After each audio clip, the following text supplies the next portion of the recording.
എല്ലാ കൂട്ടുകാർക്കും ഇന്ത്യൻ കിച്ചണിലേക്ക് സ്വാഗതം. അധികം ചേരുവകളൊന്നും ചേർക്കാതെ പുറത്തുനിന്ന് അധിക സാധനങ്ങളും വാങ്ങിക്കാതെ ഉണ്ടാക്കാൻ പറ്റുന്ന വളരെ ടേസ്റ്റി ആയിട്ടുള്ള ഒരു സെഷ്വാൻ ഫ്രൈഡ് റൈസാണ് നമ്മളിന്ന് ചെയ്യുന്നത്. ഇതിന് വേറെ കറികളൊന്നും ആവശ്യമില്ല. അതാണ് ഇതിൻ്റെ ഏറ്റവും വലിയ പ്രത്യേകത. ഒരു പ്രാവശ്യം ഉണ്ടാക്കി നോക്കിയാൽ ഉറപ്പാണ് നിങ്ങളിത് വീണ്ടും വീണ്ടും ട്രൈ ചെയ്ത് നോക്കും. അപ്പോൾ റൈസ് എങ്ങനെ പ്രിപ്പയർ ചെയ്യാൻ നോക്കാം. ഏതെങ്കിലും ഒരു നല്ല ക്വാളിറ്റി റൈസ് നന്നായിട്ട് വാഷ് ചെയ്ത് ഒരു അരമണിക്കൂർ വെള്ളത്തിലിട്ട് വെച്ചിട്ടുണ്ട്.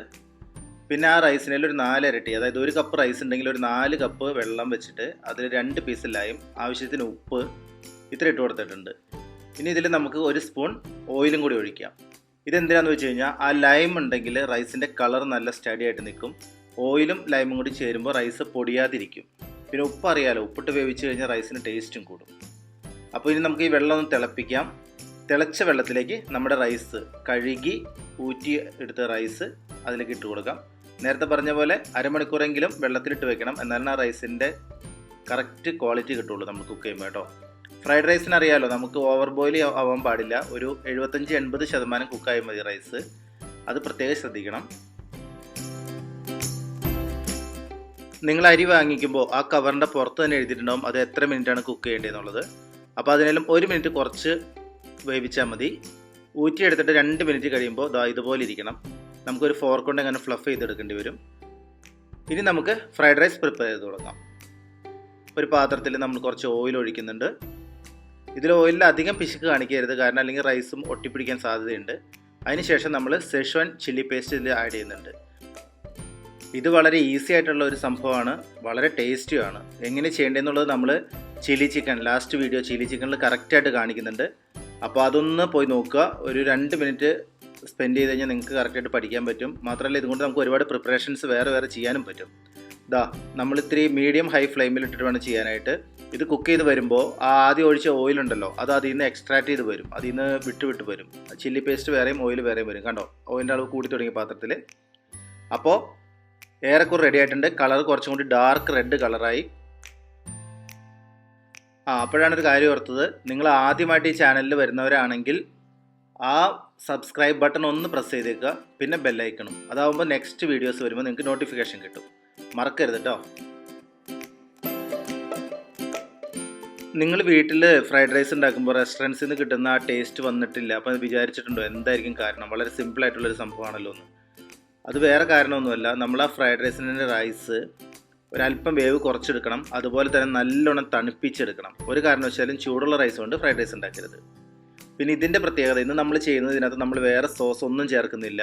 ചില്ലി സോസ്, സോയ സോസ് അല്ലെങ്കിൽ ടൊമാറ്റോ കെച്ചപ്പ് ഒന്നും ചേർക്കുന്നില്ല. പിന്നെ അജിനോമോട്ടോയും ചേർക്കുന്നില്ല. നമ്മുടെ ആ ചില്ലി പേസ്റ്റ് നമ്മൾ അതിൽ നിന്ന് എടുത്തു. അതിന് ശേഷമുള്ളതിലേക്ക് ആ ഓയിലിലേക്ക് നമ്മൾ കുറച്ച് ഗാർലിക്ക്, നമ്മുടെ വെളുത്തുള്ളി അരിഞ്ഞു വെച്ചത് അതിലേക്ക് ഇട്ടു. ഒന്ന് ഫ്രൈ ചെയ്തെടുക്കണം. ഇത് വീണ്ടും മീഡിയം ഹൈ ഫ്ലെയിമിൽ വേണം ചെയ്യാനായിട്ട്. ഇനി ഇതൊരു 1 മിനിറ്റ് എടുക്കും. നേരത്തെ ഞാൻ ചില്ലി ചിക്കൻ്റെ റെസിപ്പിയിൽ പറഞ്ഞ പോലെ ചൈനീസ് സാധനങ്ങൾ എന്തുണ്ടാക്കുമ്പോഴും നമ്മളെടുക്കുന്ന ഗാർലിക് അല്ലെങ്കിൽ ജിഞ്ചർ ഉണ്ടെങ്കിൽ ആ ഓയിലിന് അതിൻ്റെ ഫ്ലേവർ വരുന്ന വരെ അത് ഫ്രൈ ചെയ്യണം. അത് കഴിയുമ്പോൾ നമ്മൾ അതിലേക്ക് കുറച്ച് ചോപ്ഡ് അണിയൻ ആഡ് ചെയ്യും. ഇതാണ് നേരത്തെ ഞാൻ സൂചിപ്പിച്ച ചില്ലി ചിക്കൻ.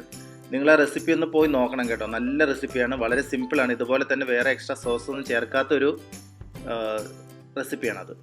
കുറച്ച് ചോപ്പ് ചെയ്ത ക്യാരറ്റ് ആഡ് ചെയ്യുന്നുണ്ട്. ഈ വെജിറ്റബിളൊക്കെ ഓപ്ഷണലാണ് കേട്ടോ, നിങ്ങൾക്ക് ആവശ്യമുണ്ടെങ്കിൽ മാത്രം ആഡ് ചെയ്താൽ മതി. പിന്നെ കുറച്ച് ബീൻസ് ചോപ്പ് ചെയ്ത് ആഡ് ചെയ്തിട്ടുണ്ട്. ഇനി വീണ്ടും ഒന്ന് ഹൈ ഫ്ലെയിമിൽ വെച്ചിട്ട് നമുക്ക് ഇളക്കിയെടുക്കാം. ഇത് കുക്കാവേണ്ട ആവശ്യമില്ല, ഒന്ന് ഫ്രൈ ജസ്റ്റ് ഒന്ന് സോത്തേ ചെയ്തെടുത്താൽ മതി. ഇനിയിപ്പോൾ നിങ്ങൾക്ക് നോൺ വെജ് ആണ് ഇഷ്ടമെങ്കിൽ ഈ സമയത്ത് നിങ്ങൾക്ക് ഇതിന് പകരമായിട്ട് ചോപ്ഡ് ചിക്കനോ അല്ലെങ്കിൽ എഗ്ഗോ ചേർക്കാം. കുറച്ച് ക്യാപ്സിക്കം കൂടി ആഡ് ചെയ്തിട്ടുണ്ട്. ക്യാപ്സിക്കം ഞാൻ പ്രിഫർ ചെയ്യുന്നുണ്ട്, കാരണം അതിനൊരു നല്ല ഫ്ലേവർ ഉണ്ട് ക്യാപ്സിക്കത്തിന്. അപ്പോൾ അത് കിട്ടുമെങ്കിൽ നിങ്ങളത് അപ്പോൾ തന്നെ ആഡ് ചെയ്യുക. അതൊന്ന് ജസ്റ്റ് കണ്ടോ, കുക്കായിട്ടില്ല, ഒന്ന് സോത്തേ ചെയ്തെടുത്താൽ മതി. ഇനി നമ്മൾ റെഡിയാക്കി വെച്ചിരുന്ന ചില്ലി പേസ്റ്റ് 1 സ്പൂണും പിന്നെ ഒരു അല്പം കൂടി നമ്മൾ അതിനകത്തേക്ക് ആഡ് ചെയ്യും. അതിനുശേഷം നന്നായിട്ട് മിക്സ് ചെയ്തെടുക്കുക. ഇപ്പോൾ തന്നെ നല്ലൊരു മണം വന്നു തുടങ്ങിയിട്ടുണ്ട്, നല്ല കൊതിപ്പിക്കുന്നൊരു മണം വന്നു തുടങ്ങിയിട്ടുണ്ട്.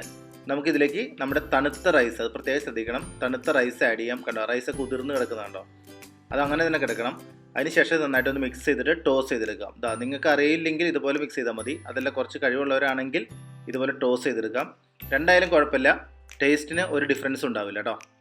അപ്പോൾ നമ്മുടെ ഫ്രൈഡ് റൈസ് റെഡി ആയിട്ടുണ്ട്. ആകപ്പാട് 5 മിനിറ്റ് എടുത്തുള്ളൂ കുക്ക് ചെയ്യാനായിട്ട്. ബോയിലിംഗ് കഴിഞ്ഞ് കഴിഞ്ഞാൽ പിന്നെ ആകപ്പാട് 5 മിനിറ്റിൻ്റെ ആവശ്യമുള്ളൂ. ഇനി നമുക്കിതൊരു പ്ലേറ്റിലേക്ക് ഇടാം. ഇതാ ആ റൈസിൻ്റെ കളറും ടെക്സ്ചറും കണ്ടോ. ഇതിൻ്റെ കളർ എന്ന് പറയുന്നത് നമ്മൾ എക്സ്ട്രാ ആർട്ടിഫിഷ്യൽ കളർ ഒന്നും ആഡ് ചെയ്തിട്ടില്ല, വേറെ എക്സ്ട്രാ സോസസ് ഇല്ല, നമ്മുടെ വീട്ടിൽ മാത്രം കിട്ടുന്ന സിമ്പിളായിട്ടുള്ള ഐറ്റംസ് കൊണ്ട് ഉണ്ടാക്കിയതാണ്.